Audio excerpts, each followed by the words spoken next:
네, 시청자 여러분 조금 빠르게 3시에 만나는 썰전 라이브 시작합니다. 오늘 오프닝 좀 달라졌습니다. 그 이유는 차츰 말씀드리도록 하고요. 어제 국민의당 안철수 후보가 철수 없다, 단일화 안 한다, 완주 계획을 밝혔습니다. 가장 큰 변수 단일화에 뭔가 이슈가 생겼는데요. 대선에는 어떤 영향이 있는지 짚어보도록 하고요. 그리고 이번 대선에 정말 쇼가 좀 많이 있는 것 같습니다. 어퍼컷에 이어 나온 하이킥 부스터샷, 그리고 송판 격파까지 오늘 얘기 나눠보도록 하겠습니다. 오늘 패널은 더불어민주당의 장철민 의원, 그리고 국민의힘의 김재섭 전 비대위원입니다. 안녕하세요. 네, 안녕하세요. 안녕하십니까. 예, 새롭게 시작하는 한 주 두 젊은 차세대 피, 젊은 피와 하도록 하겠습니다. 두 분이서 같이 방송을 한 건 오늘 처음 배웠습니다. 오늘 처음 뵙습니다. 네. 예. 저희가 이제 패널 선정 기준을 무조건 외모로 하도록 했기 때문에 잘 찾아오셨습니다. 확실히 그런 것 같습니다. 네, 잘 찾아오셨습니다. 일단 겸손하진 않은 걸로 하고, 자, 오늘 뭐 할 얘기가 좀 많아서 네. 두 분이서 나중에 토크를 할 때는 뭐 서로 안 겸손할 것 같고요. 보도록 하겠습니다. 그러면 첫 번째 주제 먼저 영상으로 보겠습니다.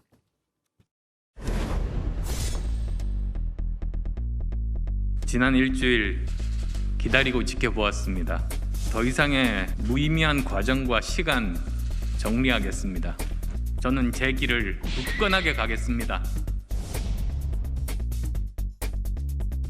계속해서 제가 앵무새처럼 얘기를 드리겠는데, 정권 교체를 위한 노력이라면은 그게 어떤 노력이든지 계속하겠다.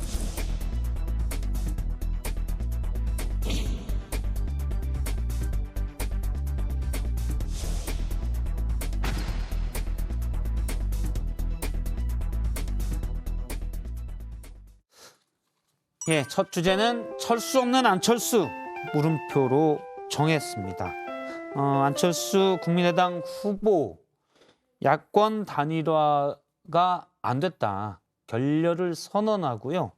완주 의사를 밝혔습니다. 본격적으로 얘기하기 전에 저희가 이제 안철수 후보의 단일화에 없다, 이걸 어떻게 규정해야 될지 판례를 잠깐 보도록 하겠습니다. 저희 FD가 판례를 가지고 들어오도록 하겠습니다.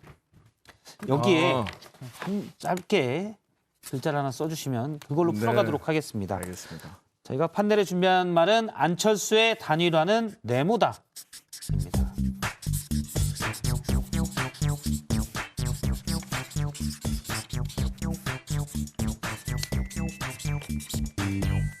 예, 먼저 쓰였으니까 국민의힘의 김재섭 전 비대위원부터 보면 들어주시면 됩니다. 불 보듯 뻔하다. 무슨 의미죠? 짧게 설명을 부탁드리면. 뭐 말 그대로 불 보듯 뻔하다는 얘기죠. 그러니까 사실 안철수 후보가 네. 뭔가 이 종잡을 수 없는 캐릭터가 있지만 그 종잡을 수 없는 것 자체가 뻔한 수순이었거든요. 그러니까 단일화를 절대 안 하겠다라고 이야기를 했지만 사실 후보 등록하는 날 단일화 선언을 갑작스럽게 좀 하셔가지고 국민의힘 입장에서도 굉장히 당혹스러웠었단 말입니다. 근데 태도를 보니까 별로 그렇게 또 의지도 별로 많아 보이시지는 않아요. 국민의힘에서도 뭐 부단히 물밑작업을 했다는 이야기들이 있는데 국민의당에서 오히려 여기에서 조금 미진한 태도들을 보여주지 않았나 싶고, 결국에는 결렬되는 것. 안철수 후보가 늘 단일화 국면을 맞이해서 보여주는 굉장히 전형적인 형태다라고 생각이 돼서 저는 안철수의 단일화는 불 보듯 뻔하다, 이렇게 정의를 해봤습니다. 단일화는 없다인가요? 저는 지금 상황에서는 좀 어렵지 않을까 싶습니다. 그러니까 뭐 탑다운 방식으로는 예를 들면 윤석열 후보와 안철수 후보가 뭐 통큰 뭔가 결단을 해가지고 추후에 어떻게 될지 모르겠지만은 사실상 안철수 후보가 어제를 기점으로 단일화 안 하겠다라고 선언을 해버렸기 때문에 사실상의 뭔가 정상적인 형태의 단일화는 어렵지 않을까 싶습니다. 지금 국민의힘 내부에서는 안철수 후보와의 단일화가 꼭 필요하다는 의견 없이 그냥 우리끼리 가야 된다, 없어도 된다, 이른바 자강론이 있는데 김재섭 전 비대위원은 자강론 쪽이군요. 거기에 조금 더 가깝죠. 예, 이른바 그렇습니다. 이준석파. 그렇습니다. 알겠습니다. 그걸 좀 감안하고 들으셔야 될 것 같아요. 물론 권영세 본부장이나 뭐 김지현 최고위원 같은 경우는 자강론 안 된다, 조금이라도 안전하게 단일화 해야 된다는 파기 때문에 일단 이준석파 자강론이라는 걸 감안하고 들으셔야 될 것 같아요. 자, 장철민 의원님은 저는 떨어질까 꼬리표다라고 떨어질까 했는데 꼬리표다. 이게 안철수 후보가 사실 어제도 정확하게 이제 본인의 입장을 밝히지 않았습니까? 예. 자기의 단일화 제안이 너무 짧게 들어서 그리고 글씨체가 확 눈에 안 들어와서 죄송합니다. 약간만 들어달라고 저희 PD가 그 꼬리표를 떼기 위한 승부수였다라고 본인이 이제 입장을 밝혔었는데 실제로 단일화를 할 수 있고 없고의 문제가 아니라 예. 정말 이제 국민의힘 내부에서 끊임없이 이 단일화 꼬리표를 붙이기 위해서 지금 뭔가 여러 가지 이 뭐 언행도 나오고 있지 않습니까? 예. 이제 이 꼬리표를 정말 뗄 수 있냐 없냐 요 문제로 넘어간 게 아닌가라는 생각이 들고 제 생각에는 사실은 안철수 후보가 그 전에 여러 가지 그 정치를 시작하고 했었던 여러 뭐 연설이 됐든 여러 예. 가지 메시지 중에 어제 메시지가 저는 굉장히 그 나름 진솔한 메시지였다라는 생각이 들거든요. 그 자기 지지자들이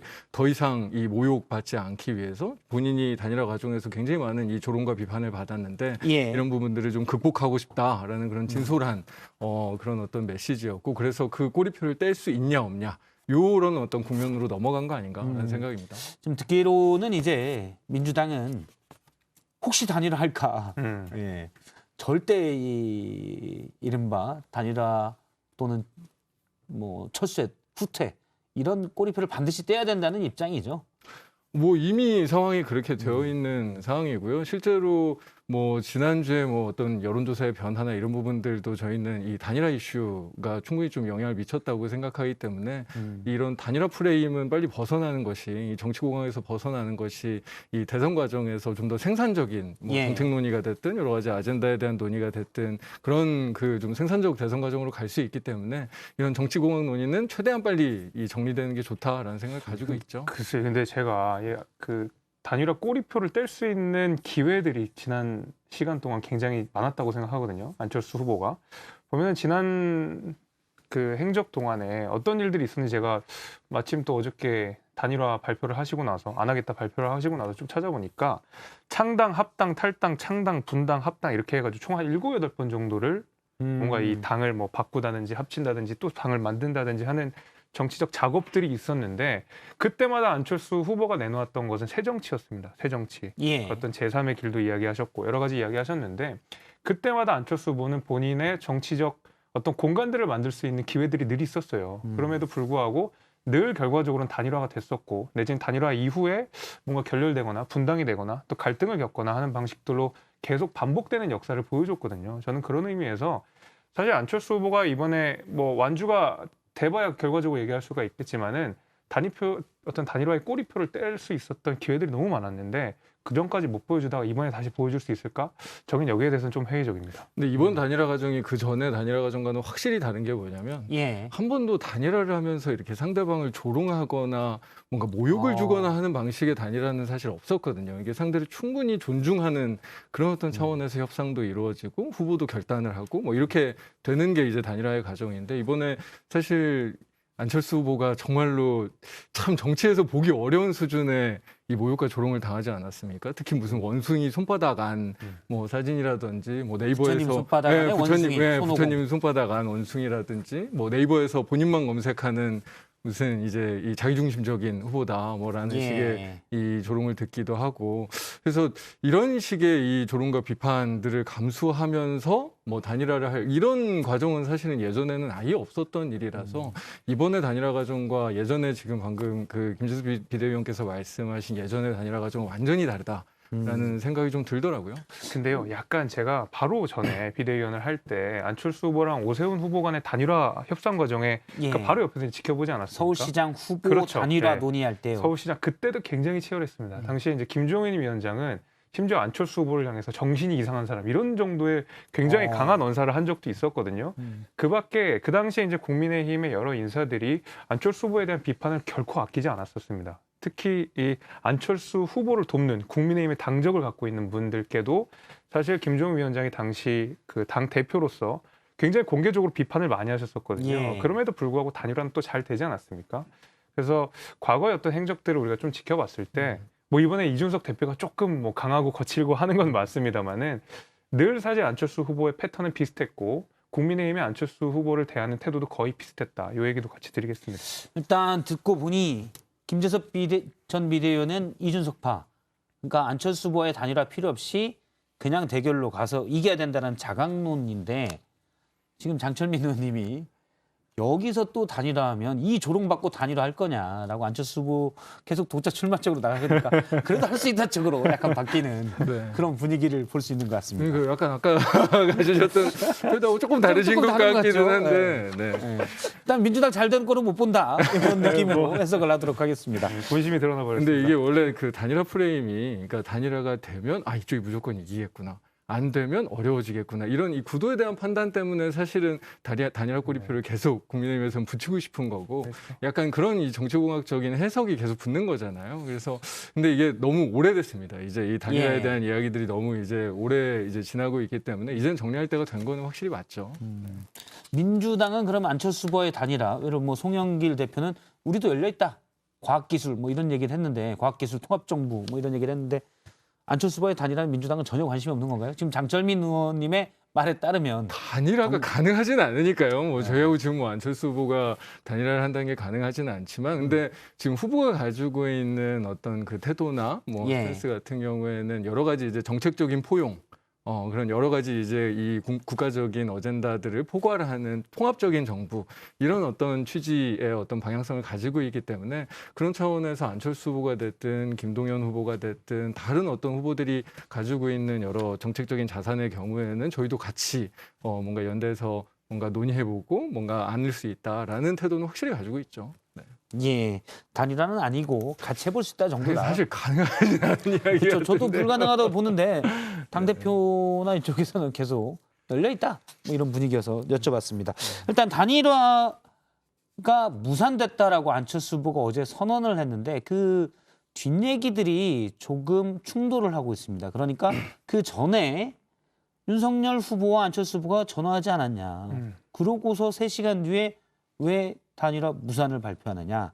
이에 대한 책임론. 또 아니다. 난 완주하겠다고 문자 보냈다. 이런 얘기까지 있는데요. 일단 이 부분에 대한 이태규 국민의당 총괄선대본부장의 이야기를 들어보겠습니다. 통화가 끝난 다음에 그런 취지의 문자를 윤석열 후보께 드린 걸로 그렇게 알고 있습니다. 그래서 이미 시간이 너무 지났고 그래서 저는 제 완주 의지를 다지는 기자회견을 할 계획이다. 이렇게 해서 윤석열 후보한테 입장을 전달했다. 통화가 끝난 다음에 그렇게 이해하시면 될 것 같습니다.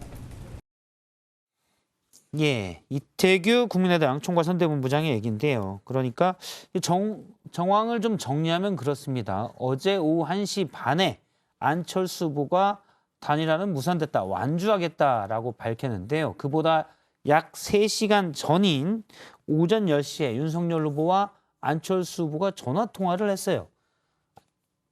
윤석열 후보가 한번 만나자라고 그러니 안철수 후보가 일단 뭐 밑에서 좀 의제나 이런 부분들 때문에 실무자들끼리 좀 얘기하고 하자. 실컷 그렇게 하고 전화를 끊었는데 갑자기 단일화 무산을 밝힌 게 말이 되냐라는 게 윤 후보 측의 주장인데 안철수 후보 측에서는 그다음에 문자를 하나 공개해서 안철수 후보가 윤석열 후보에게 문자를 기자회견 직전에 보냈다. 완주하겠다라고 얘기를 했습니다. 일단 윤 후보 측에서는 노력을 좀 하고 있었는데 안 됐다. 뭐 이런 입장이네요. 그러니까 이제 안철수 후보 입장에서는 뭐 논의된 바가 전혀 없다. 뭐 그런 건데 오히려 이제 이럴 때는 국민의당 인사들의 말을 우리가 집중할 필요가 있겠는데요. 윤석열 후보, 우리가 국민의힘 측에서는 사실 굉장히 노력을 많이 했다. 뭐 연락도 하고 실무자 협상도 하기로 했다 이야기했는데 안철수 후보 입장에서는 뭐 그런 적 없다. 뭐 이런 식으로 말씀하신 거 예. 아닙니까? 근데 오히려 안철수 후보의 선대위에서 예를 들면 이제 안철수 후보의 그 후원회장을 맡았던 김동길 교수 같은 경우에도 이번 단일화 결렬에 대해서 아쉬움을 표하셨고 임명진 전 우리 비상대책위원장이었죠. 예. 그분 역시도 지금 안철수 후보를 도우면서 여기에 대해서 굉장히 충격적이라는 말을 직접 쓰셨거든요. 그럼 국민의당 입장에서도 사실 예측을 못했다는 거거든요. 이렇게 단일화 협상이 결렬될 건 전혀 국민의당 측에서도 일부 인사들은 여기에 대해서 전혀 예측을 못했는데 갑작스럽게 벌어진 일이라는 것을 국민의당 측에서도 인정을 하고 있기 때문에 지금 국민의당 안철수 후보와 국민의힘의 입장이 약간 엇갈리긴 하지만 저는 그래서 국민의힘에 조금 더 신뢰성이 있다고 보여지는 게 국민의당 내에서도 국민의힘이랑 똑같은 목소리를 내시는 분들이 있기 때문에 예. 저는 오히려 안철수 후보가 실제로 말을 윤석열 후보랑 했던 얘기랑 좀 다르게 말씀하시는 게 아닌가라는 좀 생각이 듭니다. 아니 그걸 떠나서 또 김재섭 전 비대위원은 지금 국민의힘 도봉갑 당협위원장이시죠? 물론 그렇죠. 당연히 국민의힘 얘기를 하겠죠. 물론 그렇지만 객관적이질 수가 없잖아요, 사실은. 물론 저는 이제 굉장히 주관적으로 이야기를 하고 국민의힘 입장에서 이야기를 하지만 제가 그러면 이제 신뢰성이 떨어질까봐 국민의당의 인사들의 입장을 제가 가져온 겁니다. 그래서 임명진 위원장이라든지 김동길 교수 같은 경우에는 안철수 후보랑 굉장히 가까운 사이고 돕겠다고 실제로 했던 굉장히 많이 분들이고요. 돕고 계시는 분들인데 이분들이 충격적이라는 것은 이분들도 전혀 예측이 안 됐다는 상황이거든요. 그렇게 국민의 따지면 입장은 이제 똑같습니다. 안철수 후보의 잘못이다. 저는 일단 그렇게 봅니다. 단일화가 만약 결렬된다면. 아니 근데 사실 저희야 뭐 이 국민의힘과 국민의당 사이에서의 진실 게임이기 예. 때문에 뭐 저야 뭐 사실관계는 정확하게 모르겠는데 근데 이게 원래 단일화 협상이라는 게 가장 중요한 건 후보의 결단이거든요. 그러니까 안철수 후보의 결단, 윤석열 후보의 결단. 근데 사실 또 거기에서 실무 협상도 사실 아주 중요한 핵심 인사들 한둘 정도밖에 몰라요. 그러니까 뭐 캠프에 모두가 무슨 단일화 협상, 뭐 저도 예전에 이제 그 뭐 총선이나 이런 과정에서 여러 경험이 있지만 알 수가 없습니다. 그래서 뭐 당연히 이제 주변에 있는 분들의 이야기는 제가 보기엔 그렇게 중요한 건 아니고 이제 후보 간에 어떤 대화가 오갔는가, 가장 이제 핵심적인 요 협상의 핵심들이 어떤 그 이 대화가 오갔는가가 제가 보기에는 훨씬 중요한 내용인데. 이 상황에서 안철수 후보나 이태규 의원이 거짓말을 할 이유가 없거든요.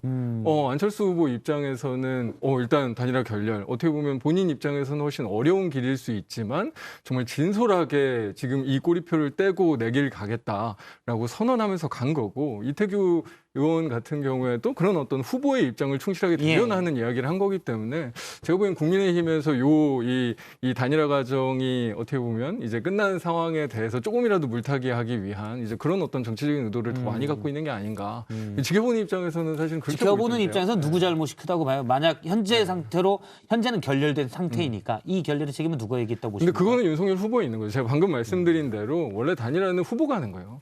사실 뭐 실무 협상을 하긴 하지만 이제 후보가 내가 정말 이런 상황에서 정말 승부를 한번 보겠다라고 예. 결단을 할 때 할 수 있는 일이지 무슨 캠프 차원에서 여러 고민들이 있어도, 왜냐하면 모든 이야기들이 늘 캠프에선 다 나오거든요. 해야 된다, 하지 말아야 된다. 아까 얘기하신 자강론도 있고 해야 된다는 논도, 이게 모든 캠프에서 나올 수밖에 없기 때문에 예. 결국은 해야 된다는 건 후보가 결단하는 일단 일이죠. 윤 후보 책임이다. 근데 아니죠. 제가 저는 국민의당 쪽에 안에 좀 이제 잘 내부 얘기를 해줄 수 있는 분에게 좀 전에 들었는데 네. 그 얘기를 하더라고요. 그러니까 계속 단일화하자라고 윤석열 후보 측에서 얘기하지만 정말 여론조사를 그러면 안 받을 거면 대체 뭘 할 건지 딱 나오지가 않고 자 언제 만납시다 이렇게 하면 시간이 끌고 가면 안철수 후보 지지율은 점점 떨어질 거고 표현을 뭐라고 쓰냐면 이러다 말라 죽는다라고 하더라고요. 시간이 지나면 말라 죽을 게 뻔하니까 지지율이 떨어지고 그럼 힘이 더 약해지잖아요. 그렇죠. 그래서 없다라고 지른 거다라는 얘기도 있더라고요. 그러면 그래서 완주 뭐 이게 지른 게 짐짓한 게 아니라 완주제를 밝힌 거다라고 얘기하더라고요. 되레 좀 그러면 그런 얘기에 대해서는 제가 오히려 이렇게 이야기하고 싶은데, 그럼 말라 죽을 게 예상되기 때문에 단일화를 하겠다라는 얘기처럼 전 들리거든요. 그러니까 시간이 너무 늦어지면 국민의힘 쪽에 너무 유리한 판국이 가니 안철수 후보 측에서 빨리 해달라고 했는데 안 해주니 에이 그럼 나 안 해. 결국 나가 그러면 된 거죠. 안철수 후보 입장에서는 단일화에서 유불리를 따지고 있다는 얘기입니다. 결국 그 얘기가. 사실 지금 말씀하신 대로 후보자가 결단하는 게 맞죠. 후보자가 결단을 해야 되는데 안철수 후보의 이야기를 그대로 우리가 가져오게 되면 윤석열 후보 간의 통화에 있어서 윤석열 후보가 만납시다라고 했는데 실무자 먼저 이야기하시죠라는 게 안철수 후보의 입장이었고, 단일화 관련돼서도 지난주에 단일화 합시다라고 기자회견을 했을 때도 얼마든지 후보끼리 뭐 상의를 하고 통화를 하고 내용을 공유하고 할 수 있었었는데 국민의힘도 전혀 예측되지 않은 상황에서 단일화를 합시다라고 기자회견 방식으로 이야기를 하셨거든요. 후보끼리 이야기할 수 있는 시간도 얼마나 충분히 있었고 기회도 있었는데 안철수 후보의 입장은 실무자 보내고 내지는 기자회견하고 오히려 윤석열 후보랑 대화를 하고 싶었던 의지가 있는지가 의심스럽다는 거죠. 저는 오히려 만나려면 그냥 어제 만나자 했으면 됐을 거란 그랬으면 됐을 말씀이시죠. 거죠. 저는 사회자께서 하신 말씀이 되게 일리 있다고 생각하는 전 게 늘 일리는 실제로 말만 합니다. 후보는 윤석열 후보는 의지가 없고 이제 이준석 당대표 같은 경우에는 안철수 후보를 계속 모욕하고 조롱하고 어떻게 보면 이제 당의 주변에 있는 사람들이 군부를 떼고 언론이 재생산한 방식으로 단일화 프레임을 뭔가 좀 정치적인 이익을 얻는 방식으로 지금 썼던 거잖아요. 그리고 어제 안철수 후보도 직접적으로 얘기했듯이 내가 후보가 직접 나의 말로 이렇게 제안을 한 거면 이 국민의힘 쪽도 윤석열 후보가 직접 이야기하는 것이 정치 도의상 맞지 않냐라는 예. 이야기를 안철수 후보가 직접 했거든요. 저는 그거는 충분히 맞는 이야기라고 생각이 들거든요. 그러니까 요 상황 자체가 이 후보가 윤석열 후보가 의지가 없고 이 이준석 대표가 계속 조롱했던 요 상황 자체가 단일화가 깨진 걸로 저는 보이더라고요. 무조건 책임은 윤석열 후보 책임이다라는 게 이제 민주당의. 아니 근데 원래 단일화라는 과정 자체가 그렇죠. 그렇죠. 단일화라는 과정은 원래 실무자들이 하는 일이 아닙니다. 아니고. 이게. 알겠습니다. 사실 뭐 민주당에서는 설령 안 후보 책임이어도 이건 윤 후보가 책임져야 되는 거고. 그래서 안철수 후보가 절대 단일화가 되면 안 되는. 아니, 근데 솔직히 저는 말씀해주세요. 저는 그러니까. 근데 어저께 진짜로 안철수 후보의 메시지를 보고 이제 살았다 깜짝 했죠? 놀랐어요. 진짜 깜짝 놀랐어요. 깜짝 놀랐어요. 네, 왜냐하면 그렇게 진솔한 언어를 이분이 구사할 수 있는 분이었구나. 사실 그 전에는 더 그렇게 더 솔직하게 뭐라고 하시는 것 같은데 본인의 그런 어떤 이야기를 그렇게 하셨던 분이 아니었던 것 같은데 어제 그 이야기들은 저는 공감이 좀 많이 됐거든요. 어쨌든 그 안철수 후보가 완주하겠다고 밝힌 뒤에 이재명 후보 선대위는 분위기가 좀 더 좋아졌죠. 제가 그 어제 오늘 사이에 캠프를 들어가보진 네. 않아서 알겠습니다. 잘 모르겠는데 근데 어쨌든 저희는 계속 이제 후보의 경쟁력으로 이 대선을 치르고 싶어 했던 거고 그런 어떤 정치공학적인 문제 때문에 주도권이 자꾸 이렇게 가는 예. 거에 대해서 굉장히 큰 걱정을 하고 있는 일단 뭐 상황이어서 책에는 그렇게 나오긴 하는데 어쨌든. 일단 주도권 전환의 그런 어떤 계기는 만들어졌다. 알겠습니다. 생각은 들죠. 이런 얘기도 있어요. 그러니까 어제 이준석 국민의힘 대표가 그 KBS 일요진단 라이브에서 했던 발언이 트리거, 방아쇠가 됐다라는 얘기가 있었는데요. 그러니까 불의의 사고가 좀 있지 않았습니까?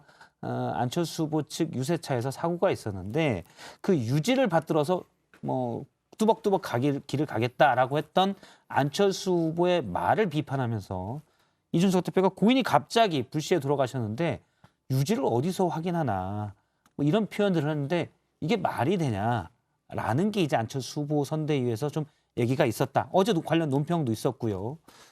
이런 게 사실은 안철수 후보가 확 또 열이 받는 좀 표현이 좀 구어체네요. 너무 제가 국격을 지켜야 되는데 뭐 그런 분위기가 됐다는 얘기도 있어서 어떻게 보시는지요? 이건 이 대표가 좀 아까 준석파라고 했는데 이건 좀 잘못하지 않았나요? 말이 좀 거칠긴 했죠. 근데 맥락 자체를 보면 안철수 후보의 어떤 우유부단함 같은 것들을 꼬집기 위해서 했던 이야기인데 말 자체는 좀 거칠었다고 저도 생각을 합니다. 예. 근데 그거죠. 이제 안철수 후보가 어떤 독자 노선을 걷기로 결심을 했다고 하면 본인 스스로 어떤 다짐을 가지고 내지는 어떤 정치적 비전을 가지고 하고 싶은지를 이야기했으면 됐을 텐데 굳이 고인의 유지를 가지고 와서 내가 단일화를 해야 된다라고 이야기하시는 것이 사실 저는 조금 납득하기 좀 대단히 어려웠었어요. 특히 이준석 대표가 이것을 비판하는 그 맥락 속을 우리가 들여다보게 되면 안철수 후보가 내 어떤 독자적인 길을 가겠다, 나의 정치적 노선을 헤쳐가겠다라고 이야기를 했던 그 기자회견장에 고인의 얼굴이 뒤에 비춰지고 어떤 장례식의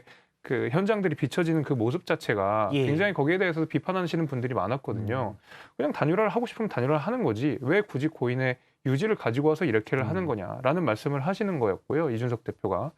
동시에 이제 단일화 같은 경우에도 이러이러한 목적으로 내가 단일화 안 하고 독자 노선 가게 됐습니다라고 예. 말씀하시면 되는데 윤석열 후보가 이에 응하지 않았으니까 단일화를 하지 않겠습니다. 계속 뭔가 반사체적으로 움직이신다는 얘기인 거죠. 그러니까 본인의 의지가 무엇인지, 단일화를 하고 싶으면 왜 본인이 해야 되는지, 내가 독자 노선을 가야 되면 왜 가야 되는지 여기에 대해서 본인의 뜻을 밝히면 되는 것이지 자꾸 상황이나 다른 사람의 뜻을 가지고 와서 본인의 정치적 행보를 정당화하는 것은 사실 뭐 정치적으로도 그렇게 좋은 일은 아니라고 보고 이준석 대표는 바로 그 점을 지적한 거라고 저는 보고 있습니다. 예.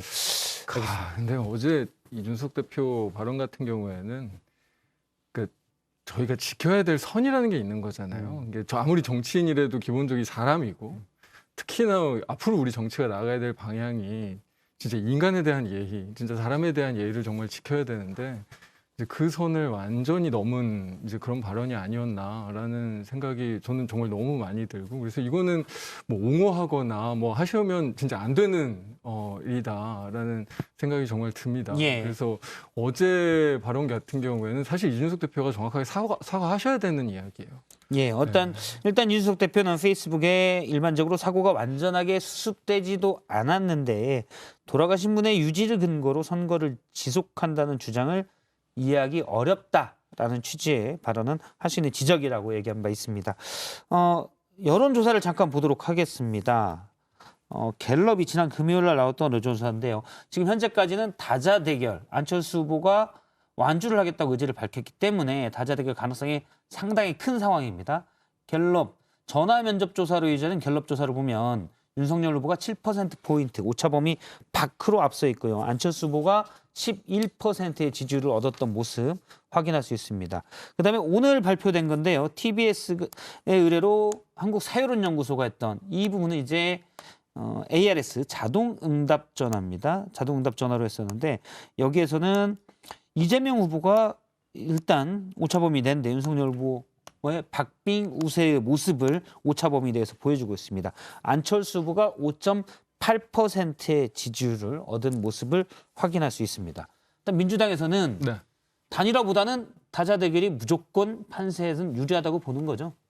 뭐 그럴 수밖에 없는 상황인 거고 실제로 뭐 두 가지 여론조사가 정말 너무나 다른 결과 예. 그리고 또 최근에 이제 뭐 저도 선거를 여러 번 치러봤긴 하지만 최근에 여론조사의 그런 변동성이 굉장히 극심한 상황이지 않습니까? 이건 어쨌든 일종의 이제 이 중간에 계신 분들 예. 중도에 계신 분들이 아직도 굉장히 많은 유보층들이 있다라는 그런 부분이기 때문에 뭐 그런 어떤 변동성이 큰 상황에서는 단일화가 이루어지는 상황 보다는 지금 이제 각자의 후보가 가지고 있는 경쟁력을 가지고 이 선거를 치르는 게 맞는 상황이라고 생각하죠. 네. 김재섭 비대위원님은 자강파, 네. 그러니까 다자 대결로도 이길 수 있다. 근데 지금도 똑같습니까? 이게 지금 이제 KSY 여론조사에서는 이재명 후보가 오차범위 내에서 약간 앞서긴 하지만은 나머지 한 대여섯 개 정도의 여론조사를 보면 사실 윤석열 후보가 리드를 하고 있는 모습들을 보여주고 있거든요. 근데 그게 어떤 비단 여론조사 기관의 차이뿐만이 아니라 그 예. 차이를 넘어서서 어느 정도 그런 경향 자체는 뚜렷하게 보이는 것 같아요. 이제는 오차범위 바깥으로 지지율이 벌어지는 것도 보이고 그 경향성 자체는 무시할 수가 없을 것 같은데 예를 들면 안철수 후보의 단일화가 영향을 좀 줬다 그러면 사실 이런 경향성 자체가 모든 여론조사 기관에서 일괄적으로 나타나기 좀 어렵다고 생각이 되거든요. 예. 그런 의미에서 지금 우리가 자강을 하지 않으면 또 언제 하겠습니까? 그런 의미에서 자강해야 된다 이렇게 보고 있습니다. 알겠습니다. 그럼 다음 얘기도 해볼 텐데요. 제가 오프닝에서 얘기했던 대로 이번 대선에 쇼가 좀 많습니다. 먼저 영상으로 보도록 하겠습니다.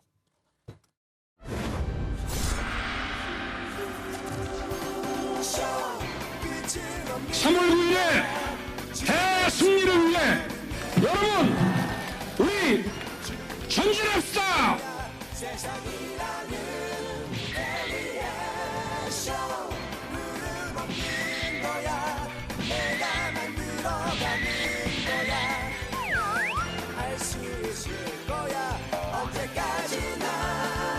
코로나19 여짝가는 거 확하면 쳐불겠습니다. 이가.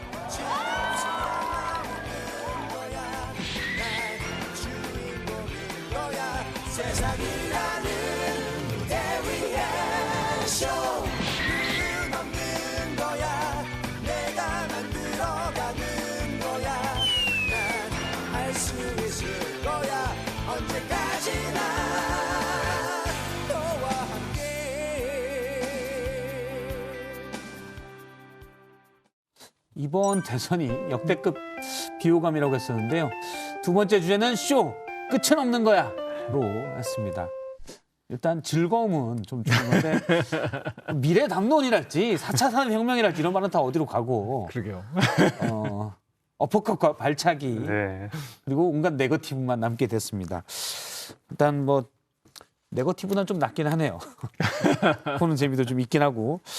네, 발차기를 특별히 선택한 배경이 있습니까? 이거 좀 내부에서 논의가 좀 되는 건가요? 이런 것들은? 아니 뭐 저도 안 그래도 좀 궁금해서 예. 캠프에 확인해 봤는데 무슨 선택했다라는 그런 거는 잘 모르겠고요. 이제 후보가 그 어떻게 보면 좀 즉흥적으로 한 측면이 좀 있는 것 같더라고요. 이제 후보의 선택인데 발의 높이나 각으로 봐서는 몇 번 연습한 거기 때문에 즉흥적인 것 같진 않아요.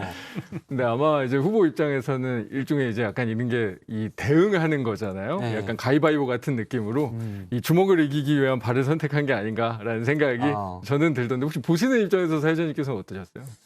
이게 솔직히 저희 같이 정치인들보다 이건 보시는 분들의 저는 생각이 더 객관성을 중요한 유지해야 것 되기 같은데. 때문에 김재섭 비대위원님 보시기엔 어땠습니까? 저는 조금 구렸다고 생각합니다. 그게 발은 왜 그러냐면 구렸다. 그게 사실 이제 윤석열 후보의 어퍼컷이야말로 정말 즉흥적으로 나온 거였거든요. 당시 부산 유세를 하면서 근데 현장 열기가 굉장히 뜨거워지다 보니까 뭔가 큰 액션이 나오게 된 건데 액션이 나오고 사진이 탁 찍히고 나니까 그 다음 날부터 그 사진을 가지고 젊은 세대들이 밈을 막 만들기 시작했어요. 예. 그래서 막 온갖 합성들을 해가지고 재밌는 컨텐츠들을 계속 생산해내고 있었는데 그러다 보니까 이에 질서라 이재명 후보가 어퍼컷을 하기는 조금 따라하는 것 같고 그죠? 발차기로. 그거보다 조금 큰 액션을 고르신 게 저는 발차기라고 생각을 저는 하는데 발차기까지는 괜찮은데 네. 지금 화면에 계속 격파. 나오는데 격파는 좀 심한 것 같아요. 그러니까요. 그래서 발차기는 괜찮았어요. 솔직히 오늘 발차기는 괜찮았어요. 그 수원에서 네. 그 체육인들의 지지 선언 같은 게 있어서 거기 그거와 연관돼 있는 그 이 퍼포먼스였다라고 도보까지 본 그렇거든요. 거는 도보 선물 공약구단 재밌긴 한데 사실 저도 고백을 하자면 이제 민주당 분들이 저한테도 요즘 선거운동 어떤 거 같아? 캠페인이 어때? 그러면 맨날 막 우는 모습만 보이고 뭐 밋밋하고 이거 일단 사람이 볼 때 편해야 되는데 네. 그런 맛이 없다라는 솔직한 평가를 한 적이 있거든요. 예. 그렇다고 도복은 좀 너무 간 거 아닌가. 근데 그날 진짜로 그 수원에서 이 체육인들의 지지 선언 이후에 요 연관돼 있는 걸로 했던 것 같고 예. 그 실제로 이제 퍼포먼스야 어떻게 보면 뭐 내용이 있는 건 아니고 그냥 에너지를 보여주는 그렇죠. 차원이잖아요. 이제 이후에 뭔가 이제 연설이나 이런 부분을 통해서 좀 단호하고 안정감 있는 메시지를 전달하는 이제 그러기 위한 어떤 그 장치죠. 장치를 만들기 위한 퍼포먼스 뭐 이렇게 보는 게 맞는 것 같아요. 근데 이게 일단 뭐 예. 발차기를 두고 바로 반응한 분이 있습니다. 본인이 발차기 원조라고 했던 분인데요. 예. 발차기를 보고 이제 허경영 후보가 내가 원조다라고 해서 페이스북에 올렸습니다. 본인이 원조, 그다음에 이재명 후보가 짝퉁이다라고 했고요. 일단 뭐 힘은 이재명 후보가 좀 더 있어 보이긴 하고 그리고 불공정한 대선이다. 자기는 그렇게 발차기를 해도 안 다뤄주더니 왜 이재명 후보는 한 번만 차도 다 대선 특필하냐라고 얘기한 바 있습니다. 그리고 앞서 이제 밈 얘기했는데 국민의힘의 이준석 대표도 본인 페이스북에 올렸더라고요. 제가 사진을 한번 보면서 하면 윤석열 후보의 어퍼컷에 바로 묻어가는 지역들이 있습니다. 지금 보면 문어를 해서 울진 문어를 했었고요. 횡성 한우를 손에다 밈으로 붙여가지고 횡성 한우가 키운 윤석열의 힘으로 정권 교체 뭐 이렇게 밈으로 해서 물론 밈이 이렇게 젊은 분들에게 하나의 재미 뭐 긍정적인 효과도 있을 수가 있고요. 근데 이에 놓칠세라 민주당에서 또 활용한 게 있더라고요. 저희가 민주당에서 바로 이재명 후보와 연관시켜서 했던 것을 확인할 수 있을 수 있었습니다. 윤석열 후보의 지금 그 화면이 준비가 지금 됐는지 모르겠는데 윤석열 후보의 어퍼컷에 말풍선을 이재명 가자 이렇게 붙여버렸더라고요. 네. 예. 뭐 그런 것도 좀 있던. 네. 지금 화면에 지금 저희 뒤에 나오고 있습니다. 가자 이재명 이렇게 해서 너무 쉽게 얻어가는 거 아닌가요? 예. 일단 저렇게 젊은 유권자들 대상으로 밈의 대결도 좀 있는 것 같습니다. 뭐 지지자들께서 뭐 예. 자연스럽게 만들어내는 그런 이 창작물이니까요. 그러니까 뭐 저런 부분들이 이 대선의 과정에서의 분위기를 띄우는 거는 또 일견 긍정적인 측면이 있고 아까 예. 사장께서 얘기하신 대로 뭔가 생산적인 논의가 조금 앞에 있지 않고 오히려 저런 게 주도되는 것 같은 걱정도 조금 있고. 그렇죠. 선거는 축제긴 하지만 사실 메시지 없이 쇼만 난무가 되면 이제 그게 쇼는 필요하지만 쇼만 있으면 안 되겠죠. 예. 물론입니다. 실제로 뭔가 지금의 어떤 여러 경제적인 위기 문제라든지 코로나 위기 극복 문제라든지 뭐 기후 위기 문제라든지 이런 문제들에 대한 이 충분한 그 논의들이 이루어지고 국민적인 공감대들이 모아지는 그런 어떤 공론이 모아지는 과정으로서의 대선이 사실 대선의 핵심인데 예. 그 부분이 조금 많이 부족하죠. 그래서 그런 부분들에 대해서 사실 후보뿐만 아니라 저희 당들도 좀 큰 노력들을 더 해야 되는 남은 2주간 더 해야 된다고 생각합니다. 사실 새로운 어젠다가 없다. 물론 뭐 공약에 재원 계획은 없이 뭐 뭘 해주겠다는 건 많이 있지만 어젠다나 이런 건 없다라는 지적은 계속 있어왔던 것 같습니다. 좀 저도 개인적으로 좀 아쉽긴 합니다. 사실 뭐 네거티브가 다 덮여버려가지고 이제는 뭐 두 후보 간의 국정 운영의 방향성을 국민들이 아시기가 굉장히 어렵다 이런 생각도 좀 드는데 한편으로는 좀 그런 생각도 좀 들어요. 왜 하필이면 왜 이렇게 2022년 대선에는 그렇게 큰 거대 아젠다가 안 등장하느냐 이제 여기에 대해서 저도 참 고민이 많고 궁리를 좀 해봤는데 아마 국민들이 정치인의 말을 믿지 않는 것에서 시작하는 것 같아요. 거대 담론을 믿지 않는다는 것. 국민들이 보면 우리가 2017년에 문재인 대통령이 내세웠던 이 큰 어떤 거지 아젠다라고 하면 적폐청산이었었고요.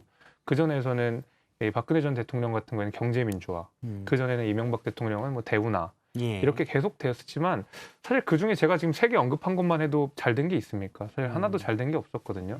그러니까 대통령 후보가 내놓는 거대 공약이라고 하는 것이 국민들의 보시기에 들으시기에 아 저거 되겠어라는 그런 의심들을 가지고 계시다 보니까 조금 더 피부에 와닿는 당장 내 삶을 요만큼이라도 개선시킬 수 있는 공약들을 조금 더 관심을 갖고 계시는 것 같아요. 그러다 보니까 두 후보가 막 경쟁적으로 이런 소소한 공약들을 막 내놓게 되는 건데 그러다 보니까 우리 선거 자체가 조금 예전보다는 훨씬 더 가벼운 형태로 산뜻하게 가지 않나 이런 생각도 좀 듭니다. 아니, 무슨 어떤 그 정치에 대한 관심도나 뭐 국민들이 그렇게 느끼실 수는 있는데 근데 정당도 그렇게 계속 반응하는 거는 문제가 있는 거거든요. 그러니까 이제 대선 후보 정도가 되고 특히나 책임 있는 정치인들이라고 하면 그런 여러 가지 여건의 변화 속에서도 사실은 더 책임 있게 좀 어려운 길이라도 그런 그 일들을 해 나가야 되고 물론 우리가 뭔가 너무 거대한 이야기하고 뭐 큰 이야기하고 하면 국민들께서 뭐 저거 안 와닿는데라고 생각하실 수는 있어요. 하지만 진짜로 사회가 큰 어려움에 빠져 있는 지점들이 있고 그 코로나 위기 속에서 국민들이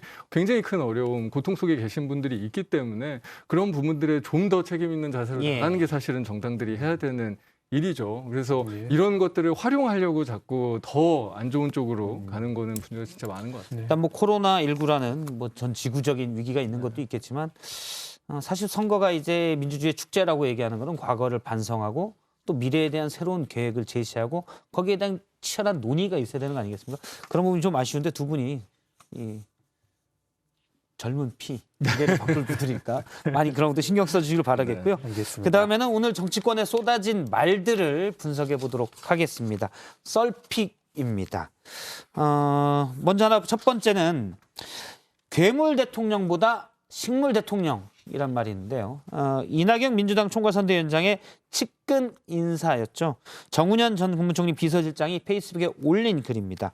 국민의힘 윤석열 후보를 지지한다. 라는 제목의 글을 올렸는데 이재명 민주당 후보를 향해서는 자기가 한 말을 손바닥 뒤집듯 하는 후보다. 보통 사람 도덕성만도 못한 후보다. 뭐 이런 말을 하기도 했습니다. 괴물, 식물 그러면서 예측 불가능한 괴물 대통령보다는 식물 대통령을 선택하기로 했다고 하는데 괴물, 식물 듣는 분은 다 기분이 좀 나쁠 것 같습니다. 일단 근데 저는 이렇게 생각해요. 이분이 이재명 후보를 지지 안 할 수는 있는데 그렇다고 바로 윤석열 후보 지지 선언을 하는 거는 그 전에 당파성이나 이런 데 부분에서는 좀 이건 좀 아니지 않나는 생각도 들고요. 민주당 입장에서 어떻습니까? 아프죠 사실.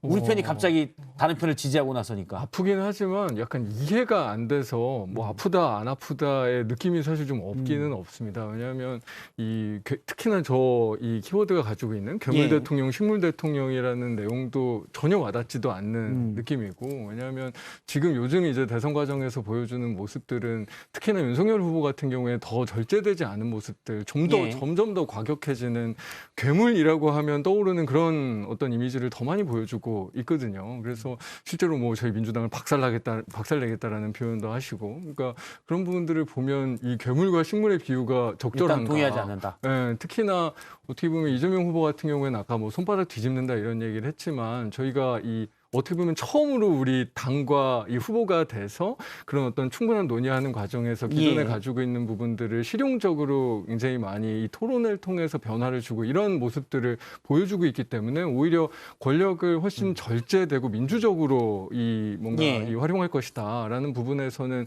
훨씬 더 안정감 있는 모습들을 보여주고 있어서 저 괴물식물이라는 게 와닿지 일단 않습니다. 표현 자체에 동의하지 못한다라고 하셨고요. 다음 얘기를 잠깐 들어보면 다음 썰픽은 두 번째입니다. 선거 벽보에서 빠진 후보들. 공식 선거운동이 시작해서 아마 기억하시겠죠. 각 골목 도로에 저렇게 선거 벽보가 쭉 붙는데 주요 후보가 빠진 채로 게시되는 사고가 있었습니다. 광주에 있는 벽보에서 윤석열 후보가 빠진 게 있었고요. 광주 서구에서. 그다음에 대구에 있는 대구 동구 벽보에서는 안철수 후보가 빠졌습니다. 그다음에 심상정 후보가 누락된 충남 부여의 벽보도 발견되는데요. 선관위에서는 작업자들이 단순히 실수했다라는 건데 일단 뭐 실수에도 빠진 사람들은 엄청나게 기분 나쁘지 않겠습니까? 고의가 아닌지 뭐 이런 의견도 있었고요. 예. 그리고 다음 썰픽을 좀 보도록 하겠습니다. 오늘 6시에 잠시 뒤 6시에 본회의가 예정이 되는데 여기서 코로나 안이 합의가 됐습니다. 일단 이에 대한 여야 얘기를 들어보도록 하겠습니다. 협의가 이루어진 대로 이 처리를 하고 부족한 부분은 대선이 끝나고 나서 여야가 좀 더 노력을 하자. 그래서 오늘 중으로 정상적인 절차를 밟아서 처리가 될 수 있도록 해야 된다라는 판단을 가지고 있습니다. 예, 본회의 전까지 수정안이 한 번 더 나온다고 하는데요. 뭐 선거 앞두고 나오는 돈 얘기에서 좀 민감한 것 같습니다. 여기에 대한 의견을 잠깐 들어볼까요? 예. 새벽 2시에 4분 만에 이게 예결위에서 통과를 시켜버렸잖아요. 마치 이제 군사작전 하듯이. 굳이 이렇게까지 해야 될 필요가 있었느냐. 그러니까 예결위원장이라고 하는 자리는 원래 통상적으로 야당한테 주었던 이유가, 물론 민주당은 이번에도 주지를 않았지만은 그 예결위원장이라고 하는 것이 정말, 예결위라고 하는 것이야말로 정말 여야 간의 합의를 통해서 이루어져야 된다라는 예. 우리 정치적 관행인 것이거든요. 그다음에 정치적 고려인 것인데 그것도 이제 다 무시하고 뭔가 이렇게 일방적으로 예결위에서 이 17조나 되는 큰 금액을 통과시켜 버린다고 하는 것이 사실 국민들이 굉장히 납득이 좀 어렵고, 문제는 이제 이거죠. 결국 이번에 추경안이 12월에 우리가 예산안 확정한 된지 이제 막 한 달 반, 잉크도 안 말랐던 그 시기인데 여기에 대해서 좀 어떤 예산 조정을 할 생각은 하지 않고 또 국채를 발행해서 한다. 그것도 선거 전에 지급을 한다. 지금 2020년 우리가 4월 15일 총선 전에도 재난지원금 한다고 추경을 했고, 그다음에 지난해 재보궐선거 한다고 하기 전에도 또 전중과에 추경으로 우리가 했고, 이번에도 마찬가지 아니겠습니까? 이러니까 당연히 국민의힘 입장에서는 이렇게까지 급하게 군사작전처럼 하는 것은 관권 선거를 위한 것이 아니냐라는 비판을 할 수밖에 금권 선거 말씀이신 거죠? 그렇죠. 금권 선거를 하기 위한 거 아니냐는 비판을 할 수밖에 없습니다. 4분 만에 하셨다고 했는데 저도 예결위원이거든요. 예, 예결위원. 그 전날 그 2시부터 그러니까 오후 2시죠. 뭐 그때도 이제 국민의힘 의원들도 다 오셨었어요. 근데 이제 그래서 저희가 12시간을 넘게 사실 예결위원장에 있었습니다. 그래서 4분 만에 통과시켰다고 하면 제가 그 12시간을 거기에서 있었기 때문에 그 부분은 좀 사실관계는 다르고요. 제가 보기에는 사실 김재섭 비대위원이 방금 이야기하신 부분이 핵심이에요. 그러니까 국민의힘이 이걸 하기 싫어해요. 여러 가지 이유를 대요. 이거 뭐 잉크도 마르지 않았다. 왜 국채를 발행하냐. 이런 어떤 의지가 완전히 없고, 실제로 저희가 어떻게 보면 정치적인 데드라인이었던 그 대선 공식 선거 오늘 전날 이걸 사실 정리했었던 게 맞는 거거든요.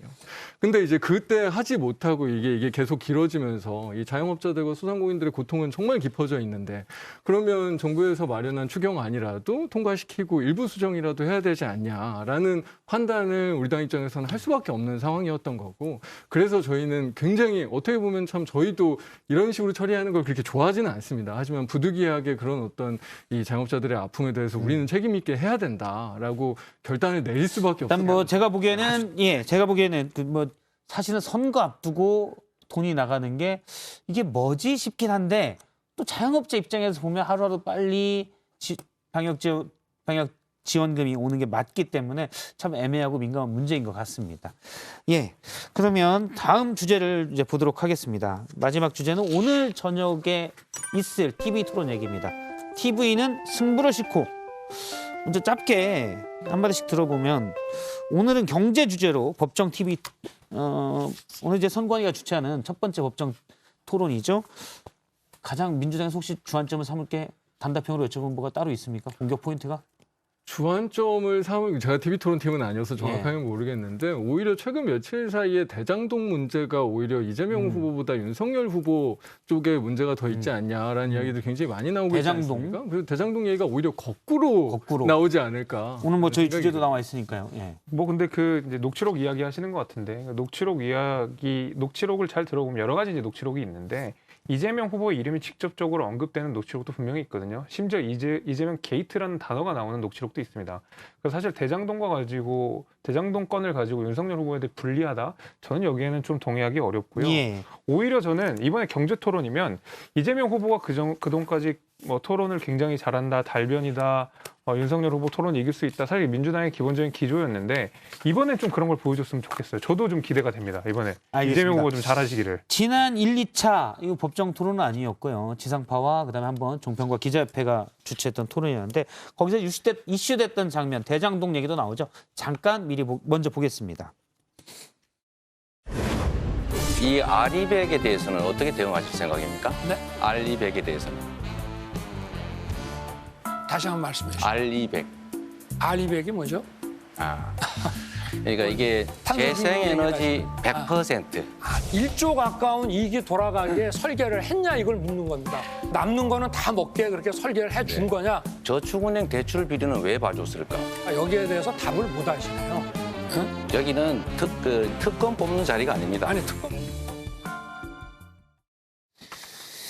예, 좀 말씀하신 대로 민주당에서는 대장동 의혹의 핵심 인물인 김만배 씨가 윤석열 후보에 언급한 내용을 이제 주로 얘기를 했습니다. 저희가 그 대화록을 잠깐 그래픽으로 보면 어제 이제 우상호 의원이 얘기했던 건데요.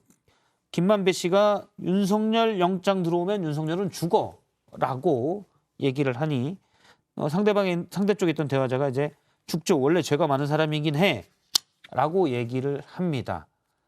그렇죠. 뭐 되게 좋으신 분이야. 그런데 죽는다고 했다가 또 좋으신 분이야라고 하기로고요. 그러면서 이 이유가 나한테도 꼭 잡으면서 내가 우리 김 부장 잘하는데 위험하지 않게 해라고 얘기했다는 부분이 있습니다. 그래서 마치 뭐 대장동을 혹시 윤 후보가 알고 있었던 건 아니냐라는 내용으로 우상호 의원이 공개를 했어요. 어떻게 보십니까? 그러니까 이렇게 됐을 거면 미리 좀 특검 좀 하지. 이 윤석열 우상호 의원 이야기대로면 윤석열 후보를 잡을 절호의 기회 아니었습니까? 특검이라고 하는 것이. 사실 이제 와서 이 카드를 가지고 와서 윤석열 후보랑 대장동 의혹을 연결시키려고 하는 것 같은데 잘 안 될 겁니다. 왜냐하면 그 녹취록을 제가 조금 전에도 말씀드렸지만 여러 이제 녹취록들이 있는데 그 가운데서 하나가 이런 얘기도 있어요. 김만배 씨가 직접 얘기한 건데 이게 월간조서 보도에 나온 내용입니다. 내가 볼 때 이재명이는 유한기가 들어가서 손 쓰면 되는 거고 이런 이 문장이 나와요. 실제로 녹취록에. 두 번째 이런 것도 있습니다. 그러니까 대장동 사업과 관련된 뭐 배당금이나 세금 이런 얘기를 하다가 이재명 게이트 때문에 이런 얘기가 나옵니다. 그래서 사실 그런 녹취록만 가지고 본다 그러면 이재명 후보가 여기서 더 불리한 형국으로 갈 것이기 때문에 제 생각에 대장동 의혹과 가지고 윤석열 후보랑 뭔가 연결시키는 것 자체는 정치적으로 뭐 할 수는 있는 내용이지만 결코 그것이 이재명 후보에게 도움이 되는 일은 아닐 거라고 봅니다.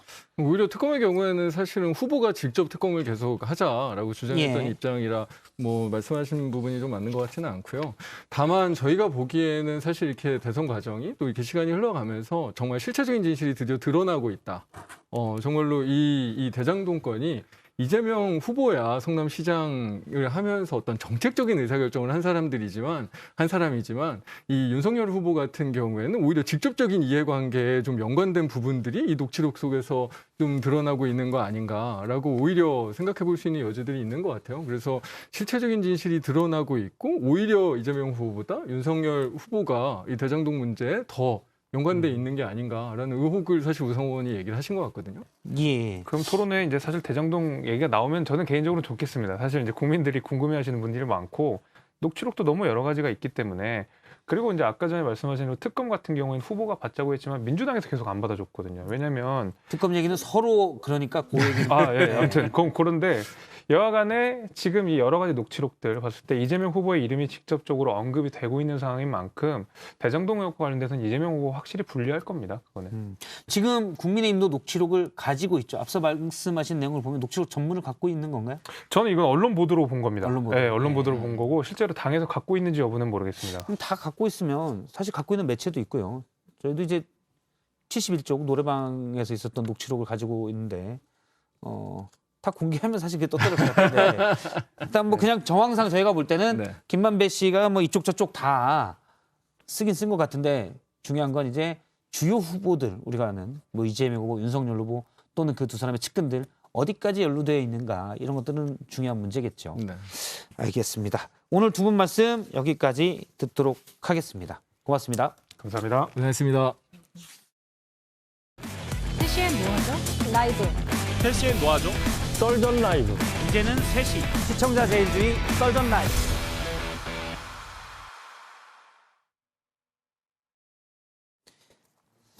예, 썰전 라이브 인터뷰를 좀 진행을 할 텐데요. 앞서 저희가 안철수 후보의 단일화 결렬 완주하겠다 이 얘기를 좀 들어봤는데요.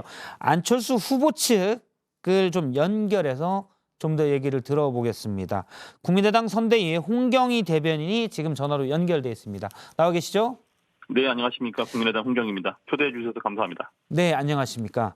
네. 일단 오늘 나온 얘기가 어제 이제 안철수 후보가 단일화는 결렬됐다. 완주하겠다라고 얘기를 했고요. 오늘 네. 결렬이 누구 책임이냐를 가지고 국민의힘과 국민의당 간의 논란이 좀 있었습니다. 그러니까 네. 국민의힘 측은 안 후보 측에 윤석열 후보가 직접 전화해 만나자고 했는데 네. 그 한 3시간 뒤에 결렬이라고 밝히는 게 이게 상도 이상 맞느냐는 취지로 얘기를 하는데 어떻습니까? 이 부분에 대해서는. 사실 이제 일주일 동안 이제 안철수 후보께서 지난 13일 날 예. 이제 단일화 방식에 대한 부분을 또 제안을 하셨고 일주일 동안 어쨌든 간에 국민의힘 쪽에서는 윤석열 후보의 어떤 직접적인 입장이 지금 없는 상태에서 예. 이제 갑작스럽게 이제 일요일 오전에 이제 전화를 하셔가지고 어떠한 통화를 좀 나누신 것 같습니다. 같은 부분인데 일단 지금 해당 관련된 내용으로 해서 해당 기사에 나온 내용은 일단 저희 입장에서는 좀 사실 무근이고, 예. 이제 국민의힘의 입장을 또 토대로 일방적인 어떤 주장의 내용이 나온 것이다 이렇게 좀 말씀을 드릴 수 있을 것 같습니다. 사실 무근이라는 건 정확히 어떤 내용이 사실 무근이라는 말씀이신가요? 일단은 이제 오늘 나왔던 그 내용 가운데 이제 두 분 간의 어떤 그 전화 통화가 있었고, 예. 저희 후보께서 이제 기자회견을 마치고 나서 어떤 단일화 관련된 그 내용에 대해서는 직접적인 언급이 없었다라고 분명히 이제 기자회견 후 백브리핑을 할 때 말씀을 하셨었거든요. 예. 네, 근데 이제 이런 부분들이 어떻게 좀 사실관계에 대한 내용이 좀 왜곡되고 와전이 되면서 지금 이제 국민의힘에서 여러 가지 내용들이 나오고 있는데 이제 저희 입장에서 봤을 때는 이런 부분들이 좀 전체적으로 좀 저희 쪽에 또 책임 전가를 하려고 하는 의도가 아닌가. 저희 입장에서 봤을 때는 사실에 해당되는 내용들이 사실 많지가 않거든요. 예. 홍 대변인님, 네네. 앞서 이제 저희 패널로 나왔던 국민의힘의 김재섭 전 비대위원은 네네. 안철수 후보가 단일화에 대한 관심이 있다면 어제 윤석열 후보가 전화를 했을 때 그럼 네네. 지금 만나서 단판을 짓자라고 얘기하는 게 맞는 거 아닌가라고 얘기를 하거든요. 이 부분에 대해서는 어떻게 보십니까? 그러니까 그런 어떤 주장이 있으신 거는 제가 이제 아까 방송을 통해 들었었는데 예. 방금 질문하신 대로 이제 반대로 한번 반문해 보고 싶은 것은 윤석열 후보가 직접 전화를 걸어와서 만나자고 제안을 했다라면은 안철수 후보께서 만남을 피할 이유가 없지 않겠습니까? 저는 이런 부분은 좀 상식선에서 판단해 볼 문제라고 생각이 들고요. 예. 예, 그렇습니다. 윤석열 후보가 전화를 해서 만나자고 제안을 했다는 거 아닌가요? 후보 간의 어떤 통화 내용에 대한 부분은 제가 직접적으로 전달받은 바는 없는데, 만남을 만나자고 한다라면은 후보께서도 만날 의향은 충분히 갖고 계신 상태였었기 때문에, 예. 오전에 전화 와가지고 뭐 만나자 했는데 만남을 피할 이유가 없다. 네, 좀 알겠습니다. 그렇게 말씀드릴 수 있을 것 같아요. 일단 이양수 대변인이 오늘 얘기한 건 어제 오전 10시에 윤석열 후보가 안철수 후보에게 전화해서 만나자라고 얘기했는데 안철수 후보가 실무자 측에서 먼저 좀 얘기를 하자라고 해서 그러나 보다 했더니 갑자기 뒤에 이제 단일화 무산 얘기가 있었다는 게 국민의힘 측의 주장이었습니다. 네. 이 얘기를 오늘 권은희 의원의 얘기를 들어보면 물밑 협상이 전혀 없었다고 하는데요.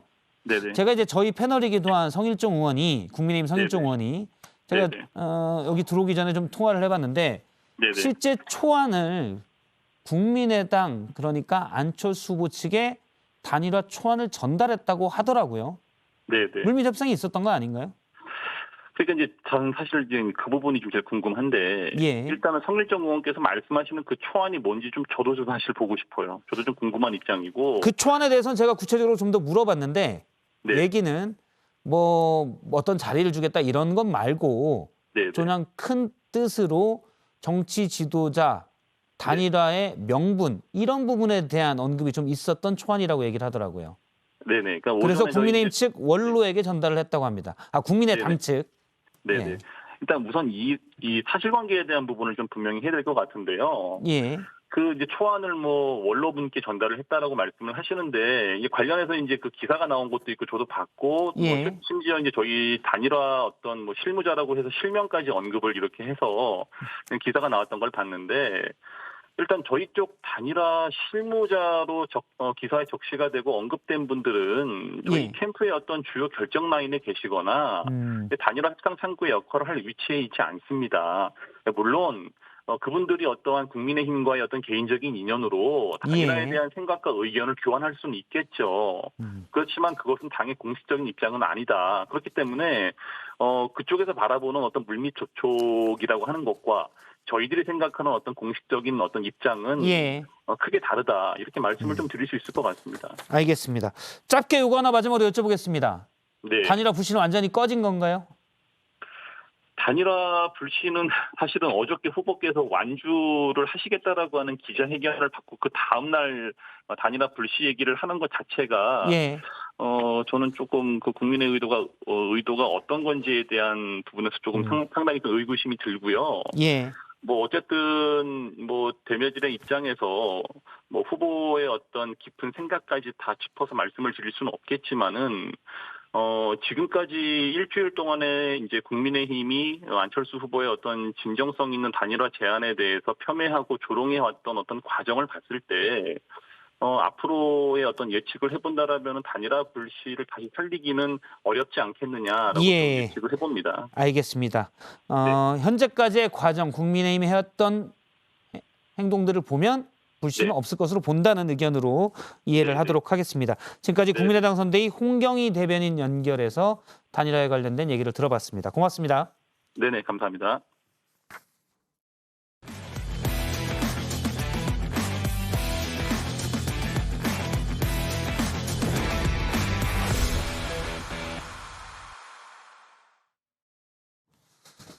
예, 잠깐 먼저 말씀을 드리면 저희가 기존에 하던 방식과 오늘 좀 다릅니다. 왜냐하면 강지영 아나운서가 미뤄뒀던 휴가를 갔고요. 저희 또 뉴스 설계를 담당했던 이성대 기자가 가까운 분의 이제 확진자가 나오면서 저기 밀접 접촉으로 격리가 됐습니다. 원래 질병관리청의 방역 수칙은 백신 3차 접종까지 맞았기 때문에 수동 감시인데 저희가 이제 저희 회사는 보다 더 강화된 방역 수칙을 하고 있어서 일단 자가격리에 들어가 있습니다. 양해의 말씀을 부탁을 드리고요. 계속해서 인터뷰를 하도록 하겠습니다.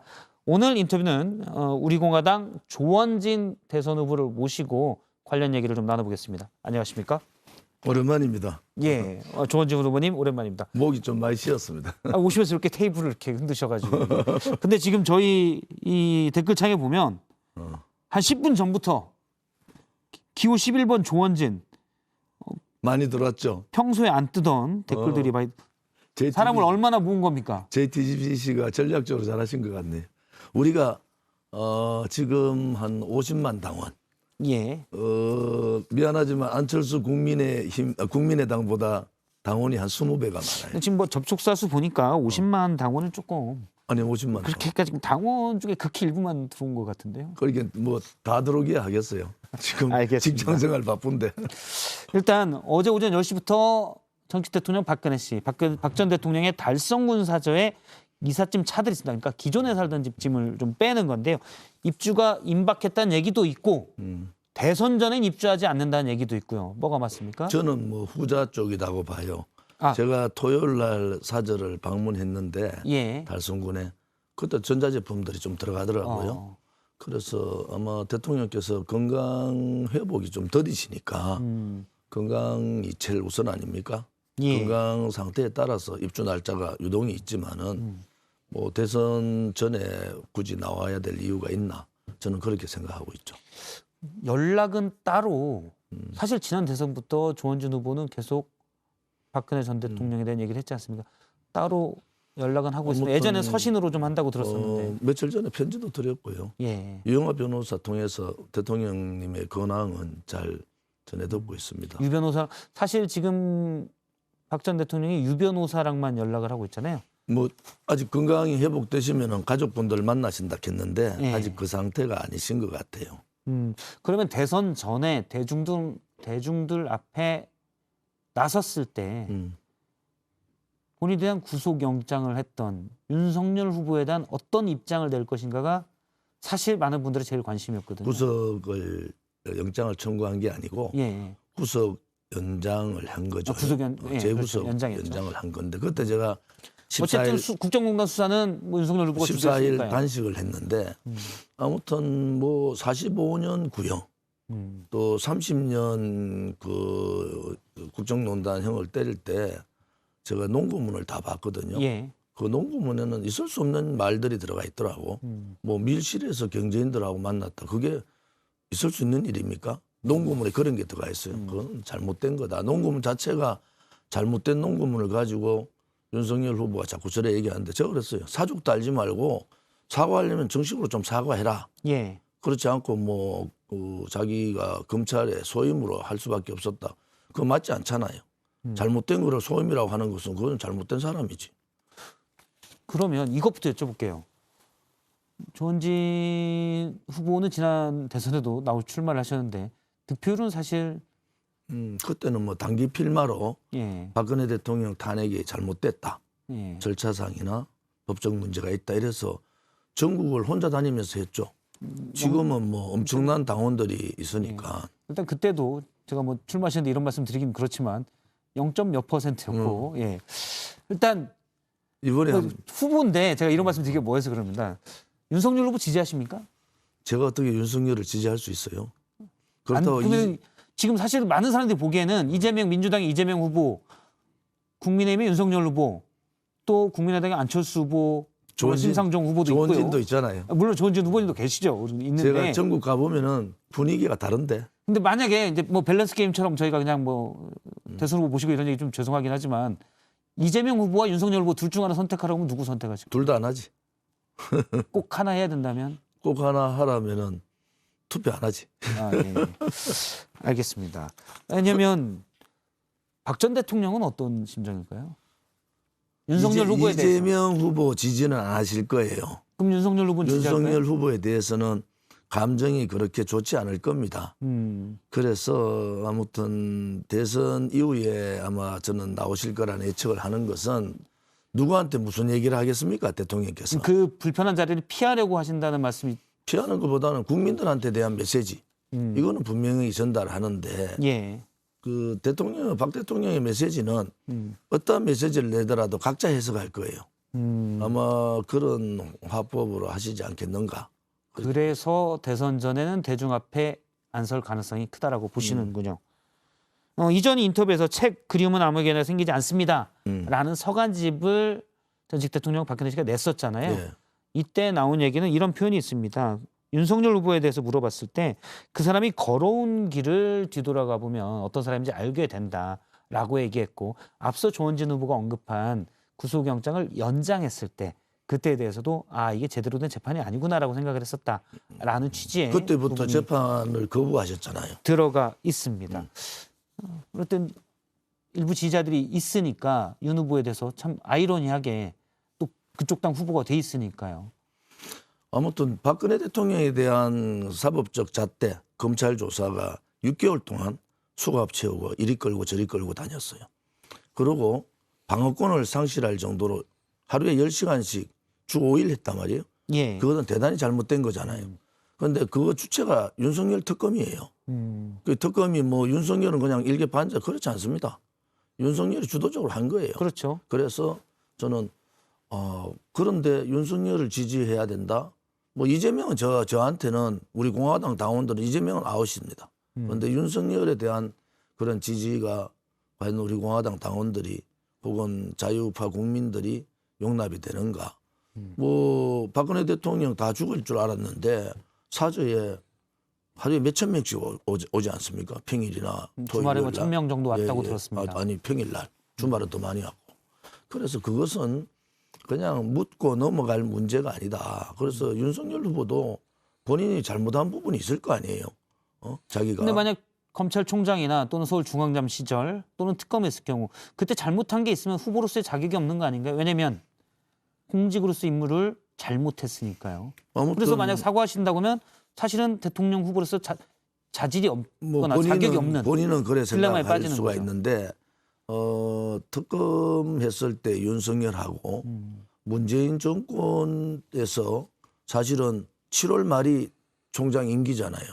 그럼 6대 정권들은 전부 다 총장들이 아무튼 칼을 들었어요. 예. 정권 말기의 권력 게이트에 대해서 자기가 대통령 하려고 권력 게이트 수사 안 하고 나와버렸잖아요. 그것은 윤석열의 가장 비겁한 모습이다. 역대 총장들한테 좀 배워야 된다. 왜? 역대 총장들 김대중 대통령 그 위에 김영삼 대통령, 김대중 대통령, 노무현 대통령, 이명박 대통령 때까지 다 총장들이 칼을 들었단 말이에요. 자기 예. 희생해가면서 윤석열 총장만 유일하게 권력 게이트 수사 안 하고 3월 달에 나와버렸잖아요. 물론 윤 후보 입장에서는 압박이 있어서 수사를 못했다고 그렇지 하시지만 더 버티고 권력 게이트 수사하고 그 나왔어야 된다는 수사는 말씀이시군요. 중앙지검장이 그러면은 윤석열 윤석열파로 분류되는 사람들이 대전이나 대구에 다 내려갔잖아요. 그 사람들은 수사에 고리만 걸어놔도 되는데 그걸 안 했단 말이에요. 그래서 우리는 아니 윤석열로 대통령 되는 게 중요하냐. 예. 국민의힘 지지하는 사람들이. 그렇지 않으면은 정권 교체가 중요하냐 봤을 때는 윤석열이 권력 게이트 수사했으면은 그 지금 문재인 정권의 지지율도 변동이 있었을 거예요.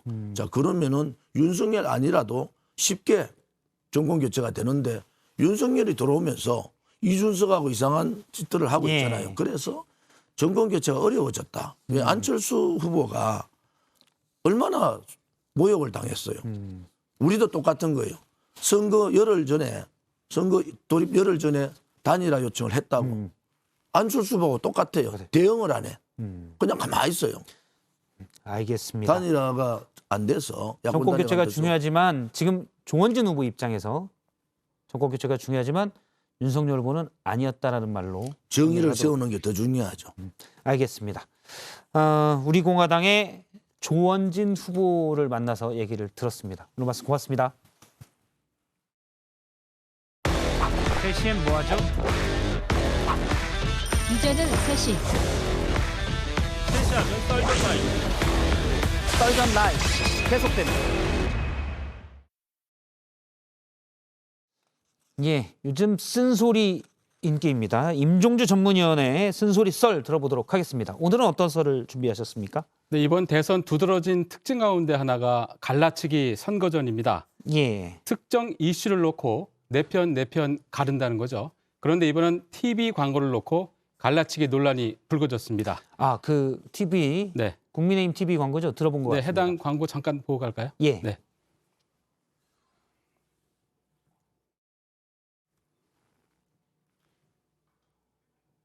예, 지금 저 광고죠. 지금 심사원 면접 보는 것 같은 광고인데. 네. 예, 그 지금 길이가 1분짜리 TV 광고입니다. 예. 그 중간쯤에 보시는 것처럼 채용 면접 장면이 나오는데 여성 지원자는 표정이 환하죠. 미소를 예. 짓고 있는데 굳은 표정의 옆자리 남성은 탈락을 예감한 듯 낙담하는 모습이 나옵니다. 여권에서는 이 대목을 문제 삼아서 남녀 갈라치기다 이렇게 비난하고 나섰습니다. 여성이 불공정하게 합격한 것처럼 묘사했다는 거죠.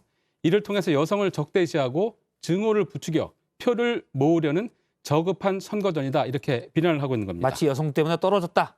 이런 뉘앙스를 줘서 이대한 표를 얻으려고 한 거라는 그런 말씀이시군요. 비판입니다. 네. 국민의힘에서는 뭐 조국 전 장관의 딸까지 거론하면서 반박을 했던데요. 네, 그렇습니다. 국민의힘 측은 기득권층 자녀들에게 피해를 보는 힘없고 빼고 없는 청년의 현실을 나타낸 거다 이렇게 반박을 했습니다. 예. 그러면서 민주당 지지자들이 조국 전 장관의 딸 같아서 화들짝 놀란 것 같다. 또 청년이 여성 지원자만 쳐다본 것처럼 가짜 뉴스를 퍼뜨리고 있다고 조목조목 따졌습니다. 이러면서 갈라치기 논란이 더 커지고 있습니다. 어쨌든 이제 국민의힘에서는 갈라치기가 아니다라고 네. 주장을 하지만 이번 대선에 어쨌든 갈라치기 논란이 많은 건 사실인 것 같습니다. 네, 우선 또 광주 복합 쇼핑몰 유치와 관련해서 예. 국민의힘 측은 민주당 때문에 유치를 못했다. 이렇게 주장을 하고 나서자 민주당은 반대한 적 없다. 그러면서 갈라치기 말라고 반발을 하고 있죠. 예. 앞서 윤석열 후보의 여성 공약부 폐지 공약을 놓고도 갈라치기 논란이 컸죠. 또 이재명 후보가 박정희 정권의 가장 큰 패악이 지역을 가른 것이다 이렇게 하자 윤석열 후보가 국민 갈라치기라고 비판하기도 했습니다. 사실 저마다 말로는 통합을 얘기하지만 네. 실제 행동들은 여도 그렇고 야도 그렇고 갈라치기가 더 많군요. 예. 네, 그래서 우려도 커지고 있습니다. 갈라치기는 사실 바둑 용어입니다. 상대방을 양쪽으로 갈라쳐서 힘을 못 쓰게 한다는 것인데요. 네거티브 선거전처럼 그런 전술 자체를 싸잡아 비난할 수는 없을 겁니다. 그런데 우리 사회의 고질적 문제가 지역 갈등, 세대 갈등, 또 성 대결로 나타나고 있지 않습니까? 예. 치유가 필요한 이 같은 병폐를 선거전에 활용하는 건 꼭 필요한가 이렇게 볼 수는 없을 것 같습니다. 바람직하지 않다고 볼 수가 있죠. 예. 따라서 분열을 키우고 통합을 방해하기 때문에 경계해야 할 요소입니다. 그래서 오늘의 썰은 갈라치기 대선, 분열 쓰나미 경고 등 이렇게 잡았습니다. 네, 지금까지 임종주 전문위원이었습니다. 고맙습니다. 네. 네, 오늘 썰전 라이브는 여기까지입니다. 계속해서 정치회의가 이어지고요. 저녁 7시에 오늘 평소보다 30분 빠른 뉴스룸이 방송이 됩니다. 그리고 이어서 8시에 대선 후보 TV 토론이 중계 방송됩니다. 저희는 내일 오후 3시 10분에 뵙겠습니다. 고맙습니다.